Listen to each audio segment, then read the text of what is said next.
Well, happy Monday. Hope everyone had a nice weekend, and welcome to Mondays with Michael live here on Facebook. Thank you for joining me.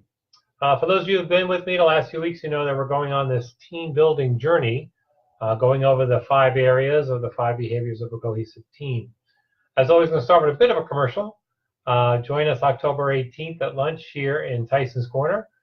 We have a couple folks from Wiley coming down from Minneapolis to host an executive briefing for our clients on this program, the 5 behaviors of a cohesive team.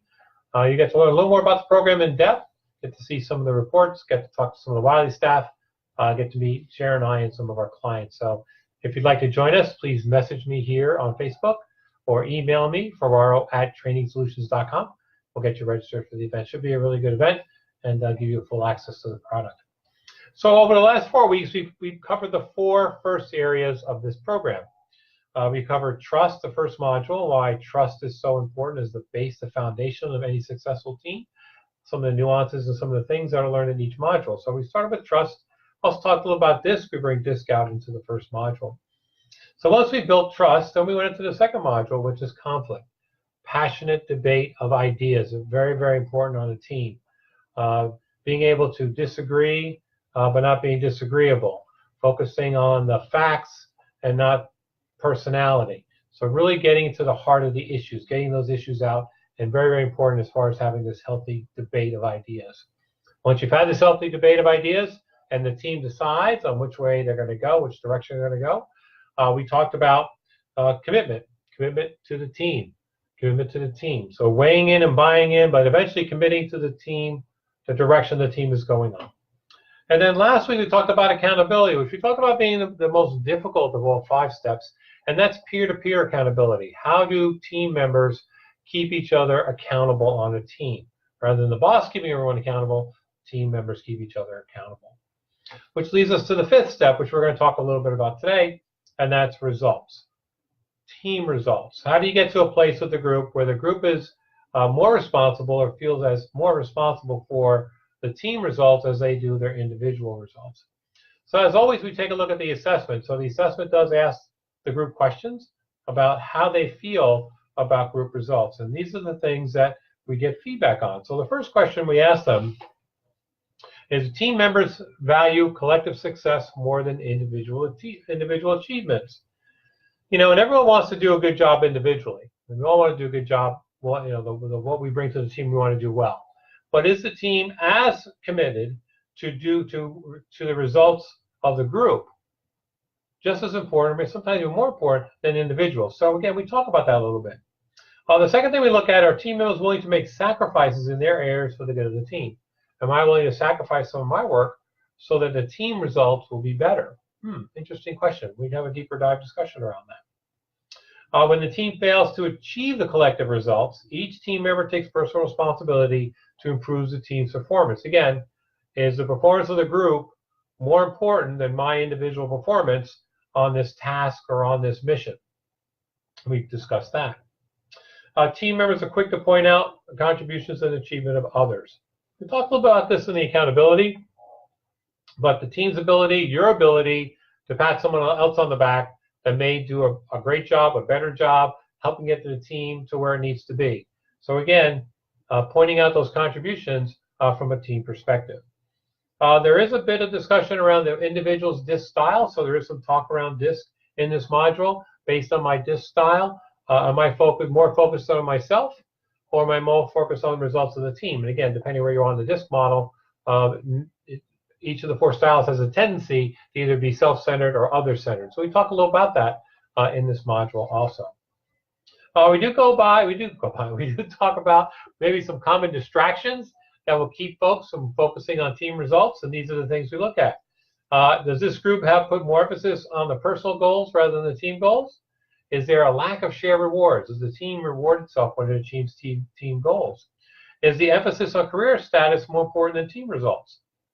Are there shifting goals within the team? We see that quite often with teams, that there are shifting goals within the team. Insufficient, ineffective process or structure, and is there a lack of drive or urgency? So those are the things we talk about. Those are the things we talk about in this section. I see a couple of folks have joined the room. Thanks for joining in the room. If you got a question, feel free to type in a question. Thanks for joining the session today. So then we get to a place where we start doing action planning within the results module.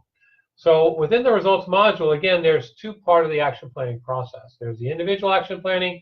What am I going to do personally to help the team in this area? And then there's some team action planning results. So one of the things we talk about is from a group perspective, these are some of the things we look for in a team that values group results.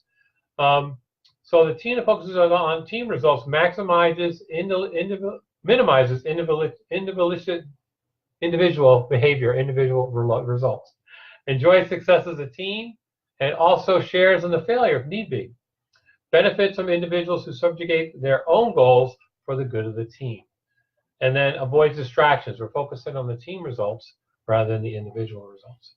So we kind of wrap up this module, and after we wrap up this module, we get into the action planning for the overall program. And there are a couple parts of this.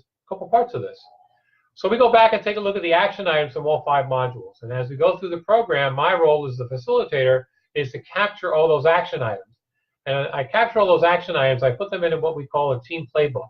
Also in the team playbook are the norms or the behaviors that the team has agreed to in the earlier modules. But then we're going to add the 5th module to this. So now we have action plans for 5 different modules. We also take a look at the strong areas from the team from an assessment perspective. The assessment gives back the team its 3 strongest areas and what areas they're in, and it also gives them back the 3 areas that are most challenging for the group. So we take all this information and we come up with some team goals. So my goal with this part of the program is to get the team to focus on 2 or 3 goals that they can work on right away. So I break them down into small groups, and they actually look at those action plans from the 5 modules. They come up with 2 or 3 things they really can sink their teeth into. And then we break those down into specific action items. The team breaks that down.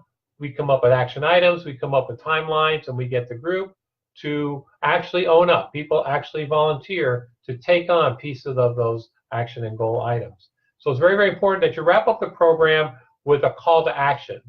I also offer to come to the next couple team meetings to come in to make sure those action items are being worked on. I work with the team leaders on agendas so they continue putting to use what they've learned in the classroom. And there are some tools we give them to enhance some of the learning of the 5 areas within their team meetings. So I do that at the end. I offer to come in. I come in and work with them on team meetings and some of the things moving forward. Then in about 6 months, we come back and reassess. This program gives us the ability to reassess the team over a course of time. So usually 6 or 8 months later, I recommend to reassess the team. So the team answers the questions again. Hopefully they're the same team members. They may get a couple new team members, but we get them to answer the questions again. And I do about a 2.5 hour debrief of the results of what we call the progress report. How is the team doing from the last session to now? And it's interesting to see what happens. I've done this a few times with clients, and most of the time, most of the areas we see significant increase. People are focused their attention on changing their behavior, making the team more conducive to working together to achieve the mission of the team. And that's where we end up. So we kind of end up where we started again. We go back through the 5 modules again. We see how we're doing, and then we move forward. So that's the program. It takes about anywhere between 14 and 20 hours of instruction, depending on how long it takes with your team. Some teams it takes shorter. Some teams it takes longer. Sometimes one module is shorter than the other. Sometimes the modules are longer than the other. But it's a good 14 to 20 hours of instruction, 14 to 20 hours in the classroom. It's very interactive, and it takes the team to a really, really nice place toward the back end. So that wraps up our session for today. I see some more folks have joined the room. Thank you so much for joining in. If you have questions about the program, happy to answer for you. Just send me a message here, Messenger. Again, on October 18th, we're going to do a full brief of this program in Tyson's Corner. If you're interested in that program, just message me, and I'll send you over an invite. Thanks for hanging out today. Next Monday, we're going to go back to doing other management and supervisory tips. I did put a poll out here to see what you might want me to cover, but I'll probably go back to some type of supervisory skill training. So thanks for hanging out today. Mondays with Michael live here on Facebook. Have a great rest of the day. Bye.